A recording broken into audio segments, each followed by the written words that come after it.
Meeting is called to order. Please stand and face the flag. We pledge allegiance.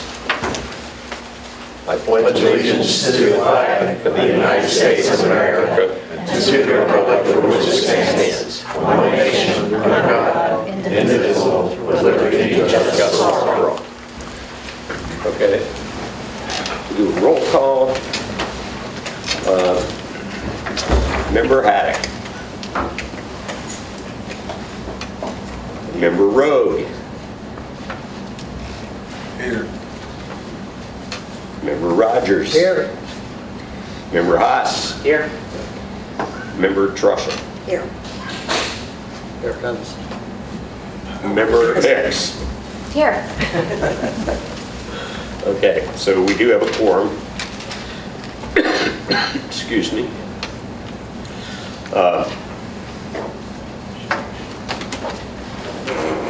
Approval of the minutes.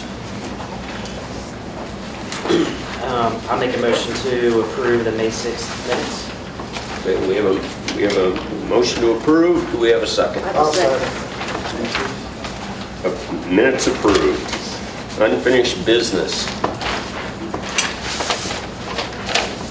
Doesn't seem to be new business. Certainly have that, though.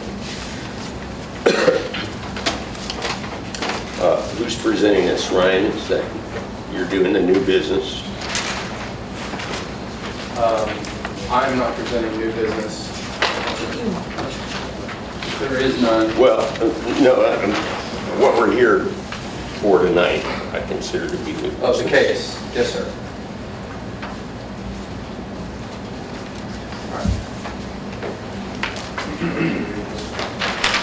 Oh, I'm supposed to read that? Yeah. Thanks, Glenn. Okay. If I can read the request, right? It's approval of stage 1 plan to construct up to 120 units on the site that will include commercial spaces and residential units with no public improvements. Thank you, Mr. Chair.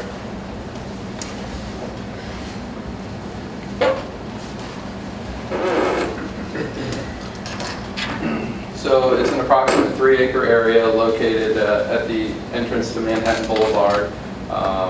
Lots 3 through 7, and then on the right-hand side of the levee as you come in.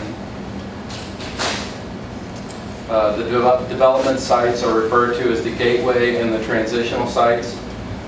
They're projecting to construct 120 units that would include 2 commercial spaces, residential units, and no public improvements such as streets.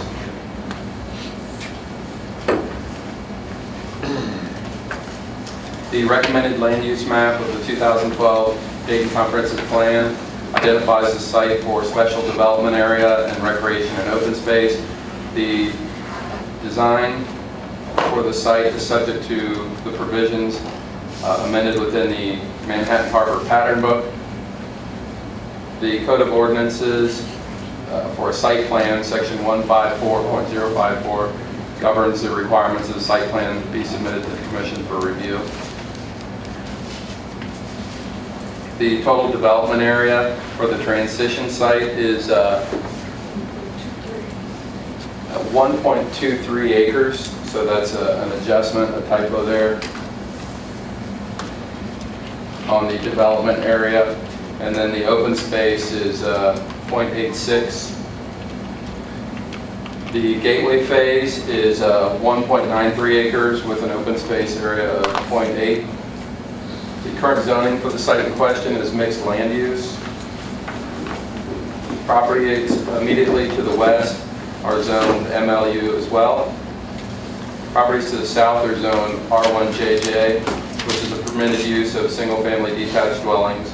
And southeast is zoned for residential R3 for 2 and multifamily dwellings.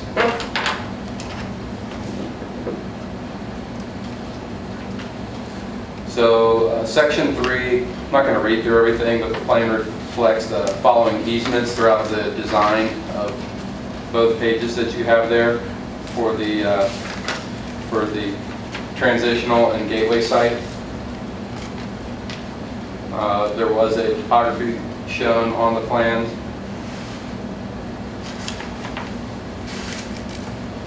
Phase 1A is being referred to as the transitional site. It includes lots 2, 3, 4, and 5.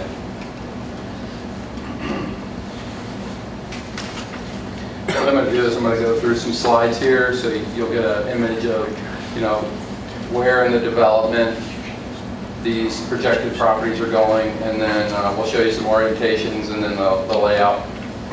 So this is coming into Manhattan Boulevard. On the right-hand side here is where there's going to be a proposed entrance driveway to the 2 larger buildings. This is looking back at the entrance, which is south. So this is the area where the entrance would be, and the 2 buildings would be located here for the gateway site. This is on the levee walkway, and the gateway site would be to the right.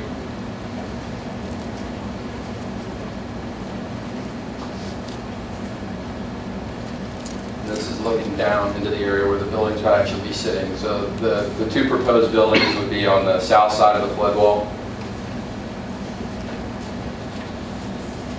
This is a property located towards the point of the west side of that property, of the gateway site. And then if you're down on the boulevard in front of where the buildings would be, this is kind of the transition up the levee, and then the 2 buildings would be on the other side here.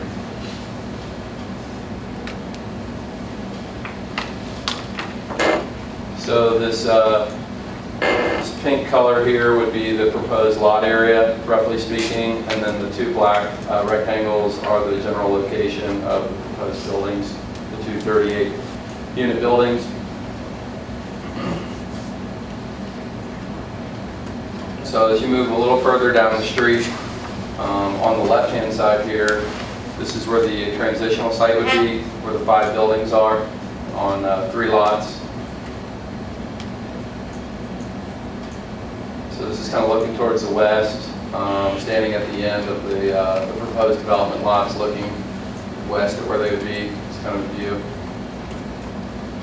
This is looking at the first lot, north, second, and then this is kind of standing closest to the signature site, which is furthest west, looking east. And then this would be looking back south. And the 2 proposed on the gateway would be over here.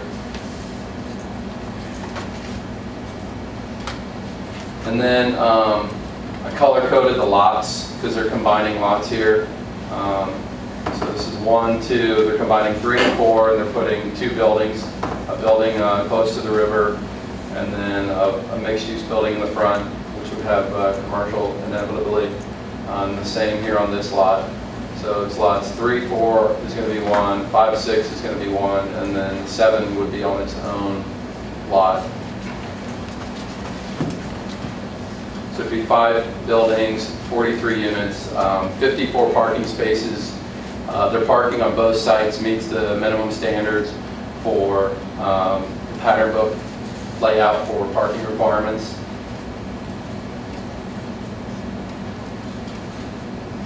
This is the proposed development plan.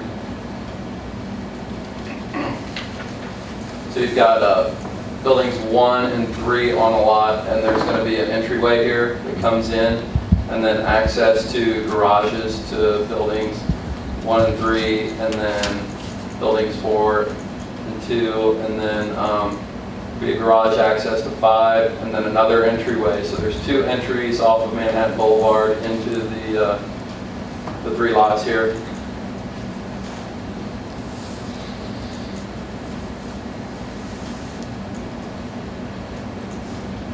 Open space for the commons, we need to, with the MLU zone, we need to make sure that we're maintaining a minimum open space requirement of 20% or greater. You can see here with this being in still section A of the commons, part of the preliminary plat phase. They've got 33.25%, so they're above the minimum 20% required for the MLU. This is a gateway site.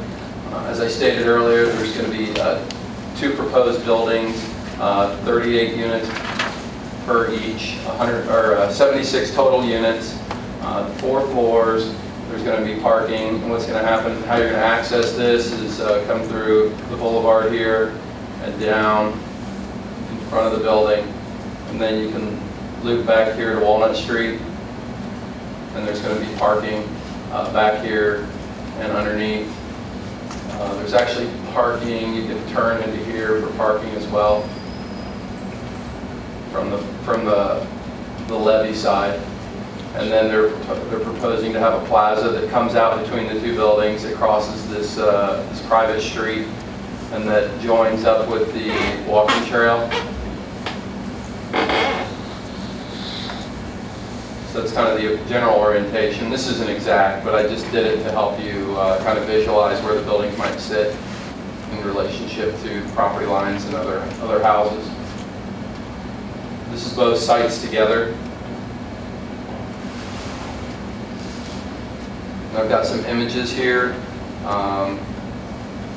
This is the transition site, the 2 buildings up front that inevitably would be transitioned. The first floor in both buildings, 1 and 3, would be converted over to small commercial space. You can see this would be the second entryway into lot 7, I believe, with the single building on that site.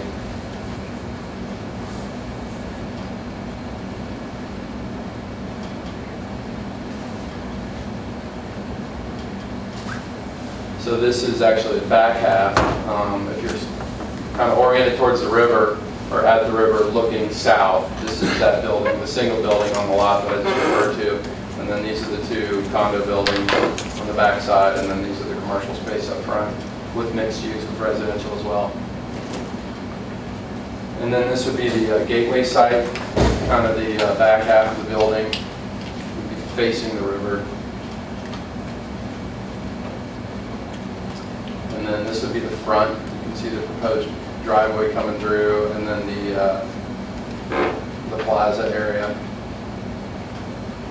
And then this is the plaza area that they're proposing. General graphic. And I can go back to slides if you need me to.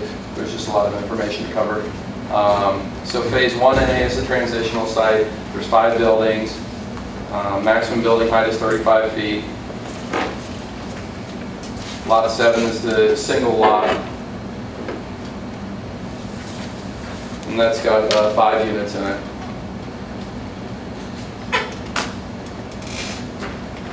The gateway site is protected by the levee, doesn't require additional flood protection.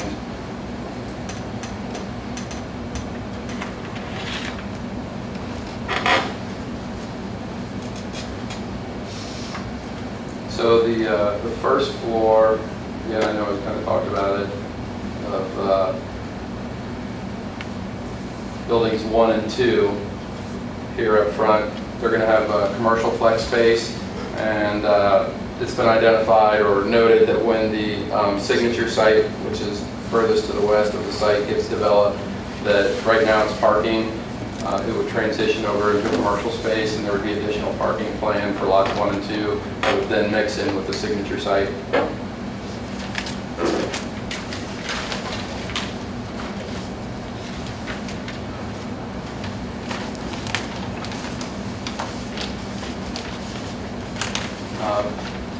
Both sites include public access easements to the Riverwalk.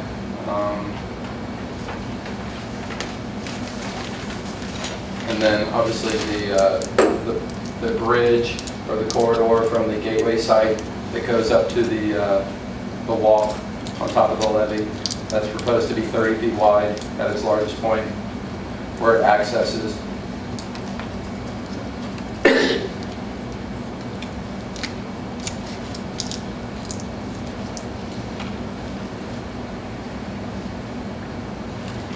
They've noted on the plan that all stormwater, drainage, sewer construction would apply with the subdivision regulations and sanitation district number 1. They've included that they'll comply with all their best management practices and that they're working with the Army Corps on all the permitting procedures. Item 12, it's just informational item of all the case files that we've had. It's in the bottom of page 4 and continues over to page 5. All the case files that we've had on this site.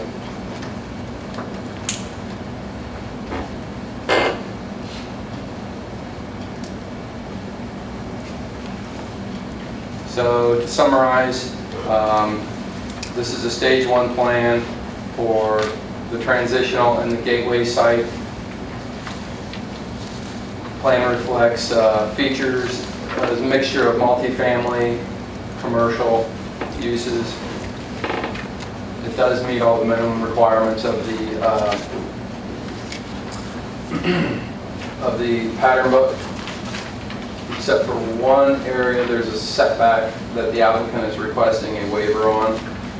It's actually right here on the back corner of the property, because the road, the lot tapers in, and the minimum setback requirements for a multifamily dwelling unit is 20 feet on the rear, and they're currently at 13.4.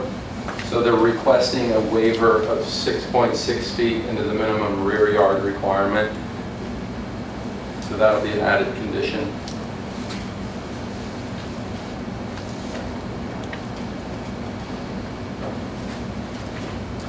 Staff would like to make a recommendation to the Planning Commission to approve the submitted Stage 1 plans for the transitional and gateway Phase A1, A2, and B1 of the development.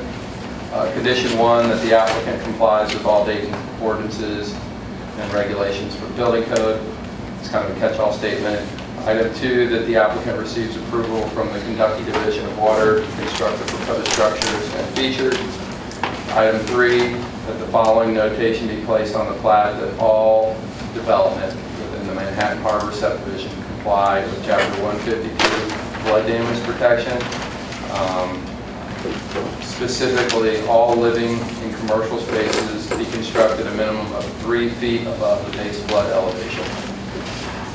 Item 4, that applicable building elevations be adjusted to conform to the flood elevation design criteria for the development. So if there's any variation, it needs to be adjusted. Item 5, that any mechanicals or elevators located within the 100-year floodplain meet floodproofing standards. Item 6, that the applicant provide a Stage 2 plan for staff's review and approval, which would be the engineered documents of this proposed plan.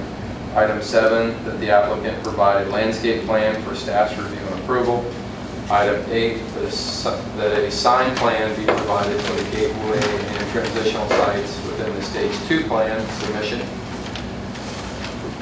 Condition 9, per the amended pattern book, one bench needs to be provided every 500 feet along the sidewalk on top of the walking path. Item 10, per the amended pattern book, the development requires 4 connection paths between Manhattan Boulevard and the walking trail. Each connection must have 2 to 3 benches at each intersection. Item 11, that clarification be provided at the gateway site access drive, specifically how the drive will connect to Walnut Street and the back of Building 2. Item 12, that the 8 on-street parking spaces fronting the proposed development plan be installed per the approved development plan. So right now there's proposed to be on-street parking spaces along the south side of the boulevard. They're not in yet. Item 13, that lots 3 and 4 be combined into one, and that lots 5 and 6 be combined into one lot. And they've already shown that on this revised plan. We still like to leave the condition in there though. Item 15, which is an additional one, that the applicant receive a waiver for the setback of the gateway building number 1 of 6.6 feet due to the geometry of the lot. Do you have any questions of staff regarding the review or the presentation? Yeah, I have a question about the reduced setback. Can you put the slide up there and show us that again? So right here, at this corner, they need to have 20 feet for the setback of this building, and right now they're 13.4 feet. They meet their side, they meet their front. It's just right here at the corner, they're unable to meet that.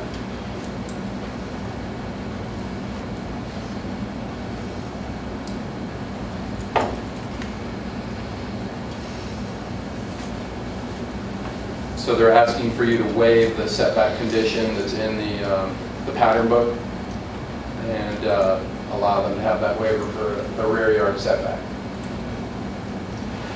I have a question. How many parking spots did you say it was there? For this particular site, Huh?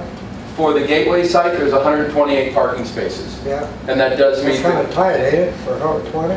that meets their calculation requirements. Huh?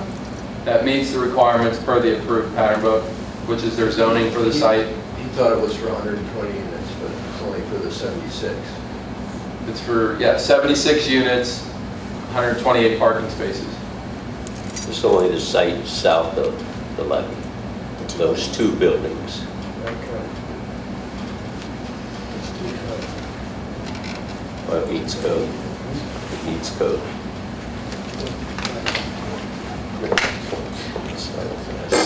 Is the park at Walnut Street at all affected? It's kind of hard to tell from their drawing, with the driveway that comes out. I'll let the developer address that.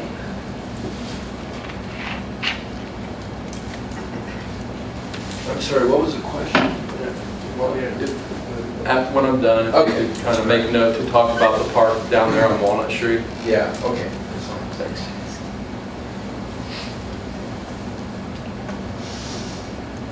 Any other questions from the board? I guess I have a question, because, we talked about the slope of Berry Street. Do we know the percent grade of that entrance drive going down to those first two buildings? The engineer could talk about the slope on the grade here.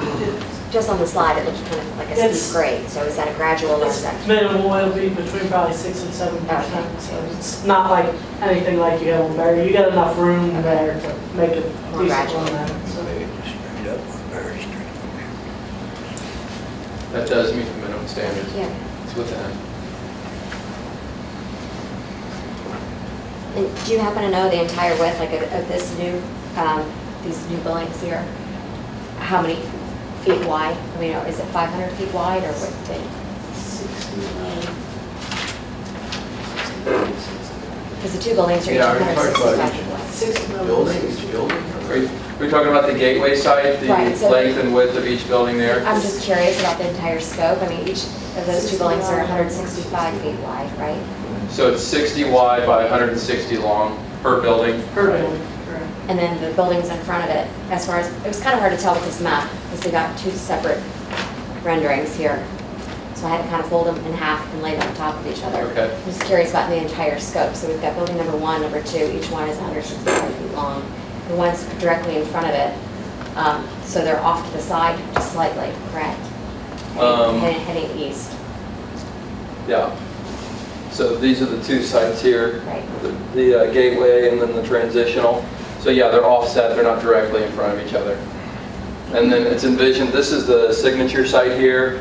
Okay. That's supposed to be a complete mixed use, hopefully. That would be kind of like the marquee when you come in, so there would be a lot of commercial interior right there and mixed use. But the 4 connection points that you mentioned, are those in this immediate area where you want the minimum number of benches?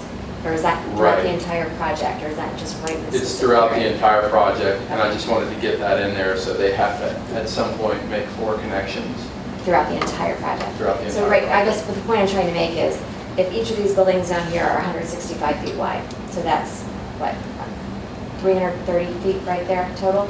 And then in front of them are those 5 more buildings that are, I'm guessing, another couple hundred feet wide. So all these residences have one bench, is that right? Because it's a bench every 500 feet, So there needs to be a bench every 500 feet along the walking trail. right? But then at the connection points, the 4 connection points, there also needs to be other amenities up to 2 to 3 benches. Okay. You can see here, they're proposing to have this plaza area here along the walking path on So top. there'll be benches there So as there's well? going to be, yeah, that's going to be like a gathering space. And if you can kind of picture, you'll be up above, but you'll actually be, you know, looking down at the signature site. So this could be like a really nice gathering place.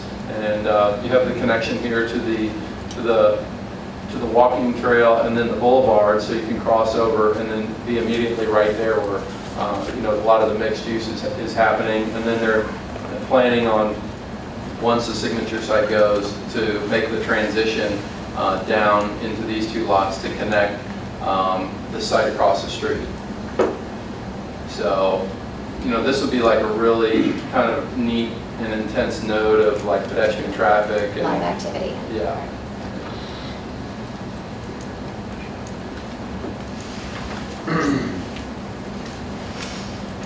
So within the developments, this developer is going kind of above and beyond to provide on-site recreational type activity that will mix within the site and allow it to flow. And building number 5, which was on lot number 7, I think it was identified as having 4 units. Is that residential or is that commercial? It wasn't clear. Let's see if we get to that plat here. So building 5 is all residential. It is, okay. Even though it's only just like 4 units, right?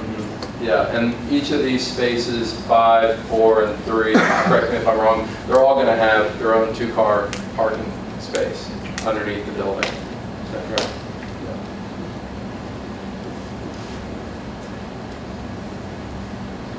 And then they'll all have outdoor patio and deck areas off the backside of the residence.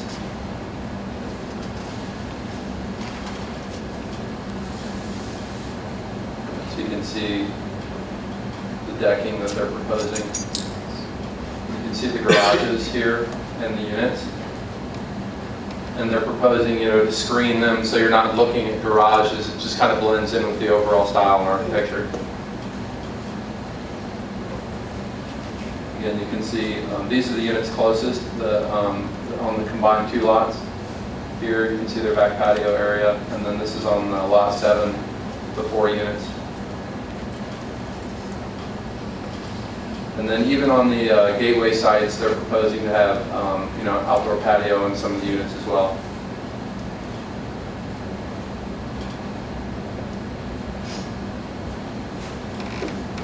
If you don't have any more questions for me, we could have the applicant come up or the engineer and talk about the site and what they do or don't agree with in the staff report, and then maybe kind of describe their overall, you know, sense and their purpose for what they've developed, and then address the Walnut Street Park question.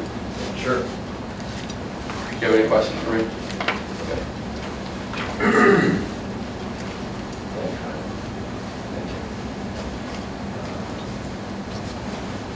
Mike here, or just, can you hear me okay? All right. We've been busy with these 2 projects, both sides of Manhattan Boulevard.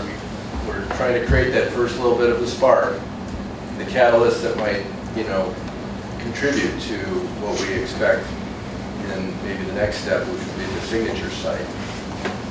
The transitional site is named that because it makes a transition from lower density, fairly large homes to a multifamily component that would be tasteful and well received by the same kind of market that we're seeing, you know, over there in Manhattan Harbor. That first building is not much larger, maybe a little bit, but not much larger than some of the larger homes that are being built right now for the Home Fest. So from there, we go to a little bit larger buildings. We're calling the ones on the boulevard flats, and they're more traditional with an elevator in it. The thinner buildings that are low, a little bit contemporary, with scooping roofs, those are townhouses. So they're side by, it's like a row house, about 20 feet wide, and they have the parking underneath it.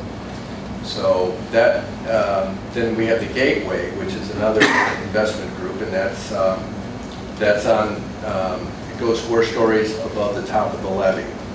And the top of the levee is where that plaza would be created, and that plaza is really meant to be where it sort of melds from the public realm to a little bit more of a private realm.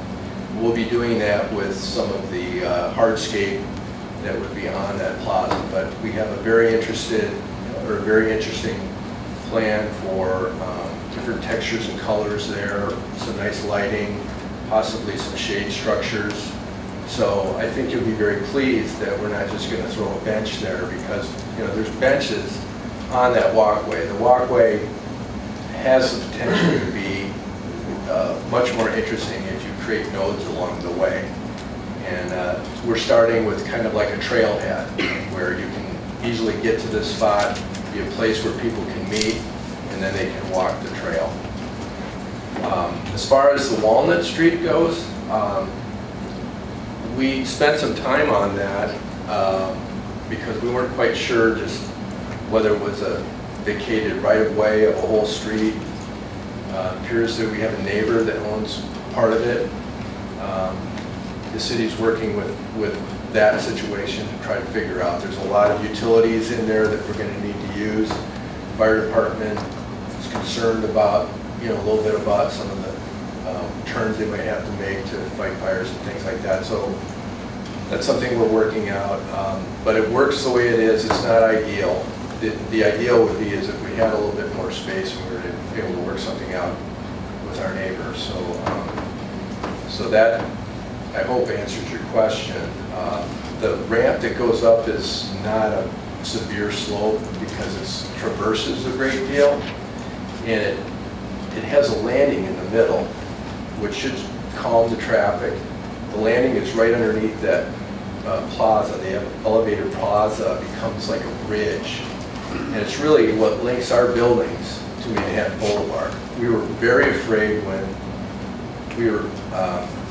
we had to back off of the levee because of some of our negotiations with the Corps, that we would detach ourselves from the harbor, Manhattan Harbor development, because really we want this to be part of that. And so this was our solution, is to bridge across, to reach out to the top of the levee. And I think it's going to be a very, very helpful thing, for both us as developers and the community. So you are or you are not encroaching on the park? It's not there. On the park? There's a little park there? Was that your question? Yes, absolutely. We're going to find a new place for the park. Are you moving the park? We will be moving the park, yeah. The park, we could not make it work. We would have been able to make it work had we been able to build on the levee, but because we have to make use of the property that's off of the levee, we thought it best to find a new home for the park. And where will that So we would take that responsibility, yes.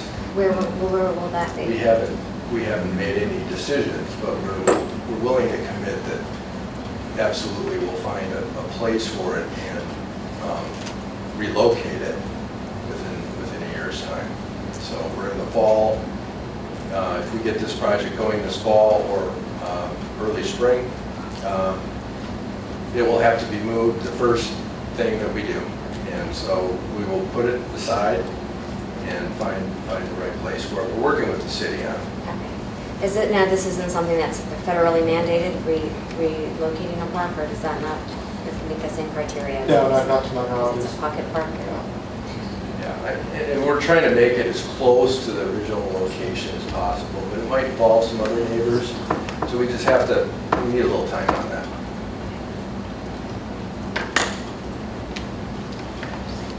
Is there any other questions? Yeah, I have a question. The plaza, what's the elevation of that compared to the top of the flood wall? It's almost dead level with it. Okay. Yeah. So it's it will be accessible. It would offer accessibility. yeah. And it's kind of nice. I mean, I have seen handicapped people on that path up there, and it's it's rather hard to turn around. So it's nice to have a few nodes once in a while, so that those folks can turn around and maneuver. So.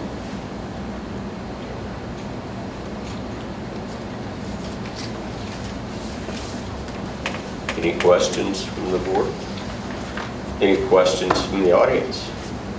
Actually, I'm getting ready, my name's James Rogers. I'm getting ready to purchase a piece of property at 310 Walnut. When you say you may have to talk to some neighbors there in that vicinity where you're wanting to put the buildings and move the park, could the houses on Walnut farther up towards 4th Street be affected? I mean, it's hypothetical. I mean, No. No. I mean, you know, only with permission.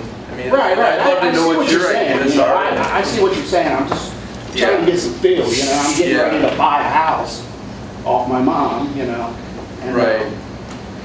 Okay. I think that, you know, hopefully we'll be helping property values and things like that. No. Yeah. I mean, Yeah.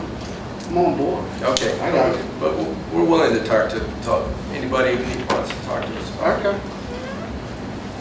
I have a question about the playground that's there, that park. Are you guys looking, and I don't know if Michael can answer this, or if you guys can give us this information, but are you looking to put that, like you say you're going to move it, like within that area, or like to the other side of town? Yeah, no, we obviously, because that, you know, speak for you all, but from our discussions, I think we all agree that it's a neighborhood park for that area of town, so we'd like to keep it as close to that area as we possibly can. Okay. Mr. Neary? In the original Gateway presentation you gave a couple months ago, I presume it was further north, and you were rerouting that path. Does this new plan keep that pathway at the top of the flood wall at the same level now? Absolutely. Okay. Yeah. It's going to make it nicer with that plaza there. Good point. Thank you. Somebody's got to ask a really tough question for our engineer, because he showed up here tonight, so dressed up for the meeting. Got a question. Sure. You're saying you're going to close the Walnut Street Park, correct? We're not going to close it, we're just going to relocate it slightly. How long is that going to be in relocation plan then? 1 year. We'll have it done within a year. So consider that it's the winter time when probably it doesn't get used as much. I haven't noticed a great deal of use in that park, but I know it's important to the community and the neighborhood. So, you know, we would love to have a park there. There'll be people that will have kids. Yeah, I mean, it's an amenity for us too. So we'll find a place. Within that area? Yep. Okay. So you're willing to purchase property from private homeowners if that's a necessity? Well, if it comes down to it, I mean, we have rights to almost 7 acres right now that, you know, for development, but a lot of it cannot be used. So I mean, we're trying to make the best of what's there. I'm just trying to answer this gentleman's question because up until this point, they have not bought any private property. Right. Just so you know. Yeah, that's fine. I'm ready to sell. I haven't even bought yet. Market research. Next month. I'll have it next month. I know, he's always got his hand up. Mr. Neary? So the access to the parking for the Gateway on the south side of the flood wall is going to be both off of Walnut Street and off of cut-in from Manhattan Boulevard at pretty much at the curve there. Is the parking going to be one level? No, it's 2 levels. Okay. How many spots will be on the second level versus on the current ground level? Less parking on the second level. We actually have 4 units that face out towards Dayton. I don't have that up there, but so we have, I think, 20 units per building on the upper levels, and I believe it's 24 or 26 per unit down below. It's a little bit different. We actually are putting a little gym in there for the residents and multi-use space for socialization, just off the plaza. So we've got some neat synergies happening right in the gap, calling it the gap between the two buildings. Well, I'm trying to figure out the traffic flow then. If they're coming in off of Manhattan Boulevard, they'll be going down a slight ramp and parking on that second level. They won't be able to come out on the Walnut from that second level, will they? Yeah. No, that's not where they're coming out. You're misunderstanding it. Oh, They'll have to use the access drive in front. They can come out and go right or left, so they could come out and go right to Walnut, or they could go left back up. Send up the ramp or they can go right. Okay, so the ramp will go down to the Walnut Correct. Street Yes. level. Yes. But the people that park on the second level will mostly be accessing from the top. They won't likely come from the bottom and go up the ramp. Okay, but they do But have they- that option. They have the option. So the total number of parking spaces for this gateway is X. total number is 123, was it? 120. 3 or 8? What did you have? 126, I thought. Yeah. Somewhere. An even number. You said They said. Basically, 128. Will the Walnut entrance be two-way? People There's will so be many able to come and numbers. go, or is it'll be one-way traffic? 128. It'll be two ways. 128 It might spaces. be we're working out that connection right now with the city. Because right now, Walnut is a two-way street. Two-way, right. Are you anticipating changing anything on Walnut Street as far as parking? Because if there's parking on both sides of the street, to have also direction moving two ways, do you anticipate any issues there? No, we want it to be two ways. I guess there's a slight, but where they vacated the end of Walnut, so really the end of Walnut Street is half of the road is private property. So we need to work out just past where Walnut meets 3rd Street, past there is not all public street, right? Well, we don't know if it's public street. We're going through that. They vacated it. We're trying to figure out who technically owns it. if the concern is the number, these units are designed a lot more like a one-bedroom type unit. That was what we were told was the biggest market. And we decided to go more like two-bedroom, but there's like a flex room.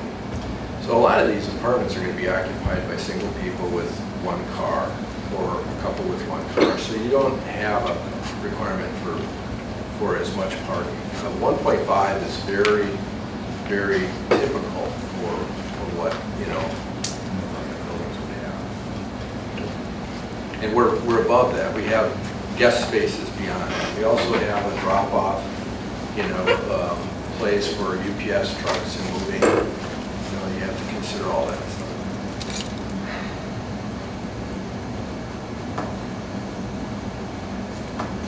What's the average bedroom? I mean, can you have 2-bedroom, 3-bedroom, 1? I heard you say something about 1-bedroom. Are they all going to be all 1-bedroom? There's a few one-bedroom, just strictly one-bedrooms, but most of them have a flexible room. So it could be a 2-bedroom. It's a room with a closet, but it could also be used as a den or different. I'm just wondering about the children. How many kids can we expect? Okay, we'll get your name. I just mean, if you're going to put 100 kids in there, it's going to be, You probably are. Well, when you say Look at kids, Riverfront. I mean, if you look There at, aren't any kids up there, no, or any. what's happening, I mean, the bank, we heard the other day that the average age at the banks, which is that new project down in Cincinnati, is 29 or something. I lived there, so that's- Yeah, you're one of the old guys. 2096. Kids 29, and and their incomes are quite high.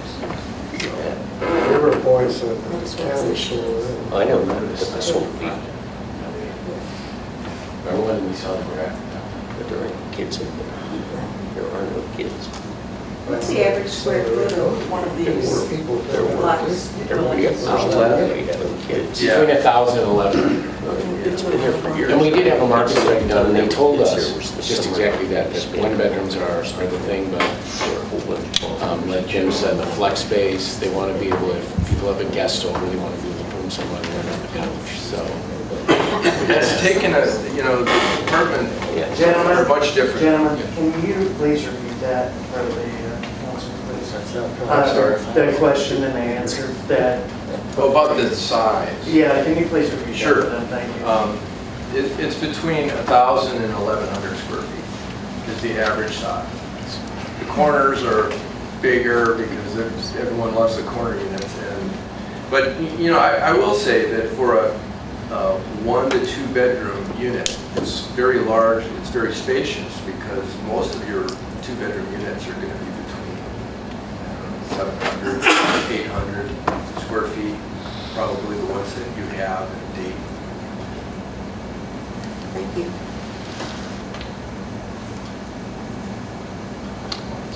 Gentleman in the back with his hand up. Is all the plaza space going to be public, or is it mostly private, or how is the green space? There'll be a gradient, and right at the trail, it'll be welcoming, and then at one point, there'll be some physical signs that you're entering a more private space. But like, is it mostly private then to public?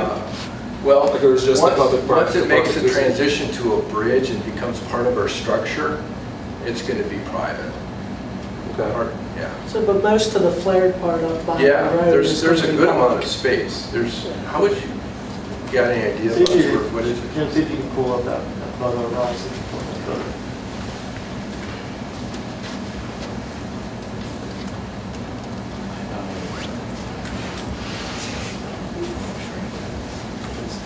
All right, so building 2, building 1, the light gray is actually the drive. And then this part is a bridge. Drive passes under the bridge, and as you go under the bridge, that's where you access the second level of parking. So what's happening is there'll be a little bit of a control point here, but this is meant to be more public. And that's an area of grass, and this is some textured and colored paving.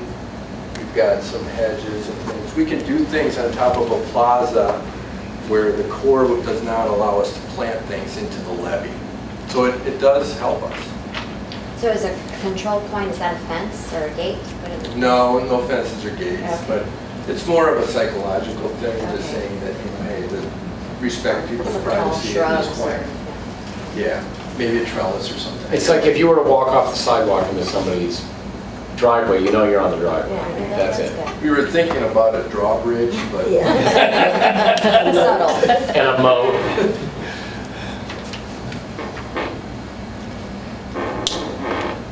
Any further questions?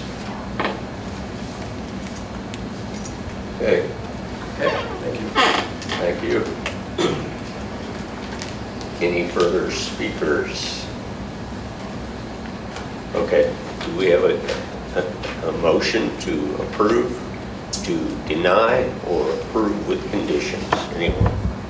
I'd make a motion to approve with the staff With recommendations. staff recommendations, yes. Including the waiver for the 6.6 feet offset that they had. We have a second to that motion. I'll second.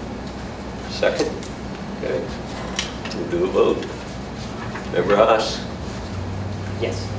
Member Trusher? Yes. Member Rogers? Yes. Member Hicks? Yes. Member Rhodes? Aye. It's approved with recommendations from the staff. Is there any further business? I didn't see any on the agenda. I need different glasses. It's not for different purposes. I carry an arsenal of glasses.